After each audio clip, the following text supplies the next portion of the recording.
ساعتی پیش رزمایش مرحله اصلی رزمایش موشکی اقتدار پایدار 1404 نیروی دریایی ارتش به پایان رسید.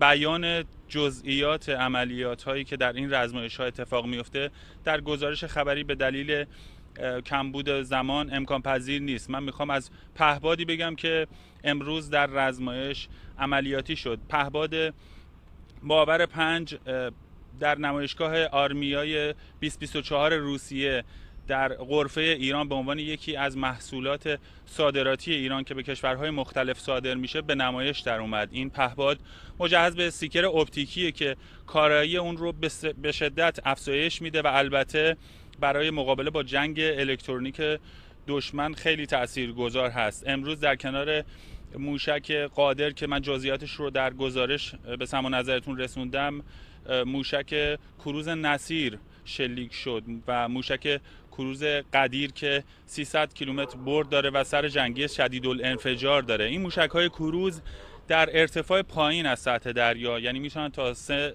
الی 5 متر از سطح دریا حرکت کنن که این موضوع مقطع راداری اینها رو میاره پایین و شناورهای دشمن زمانی متوجه این موشک‌های کروز میشن که دیگه کاری از دستشون بر نمیاد.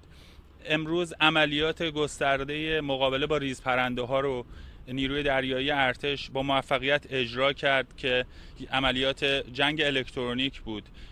موردی که من دیدم و قابل تحسین هست، دمای اینجا به شدت بالاست، رطوبت بالاست و رزمندگان نیروی دریایی ارتش شبانه روز تلاش کردند که این عملیات و این رزمایش به بهترین نحو اتفاق بیفته که این گوشه ای از تلاش‌های اونها به صورت سالیانه است که قابل توجه بود.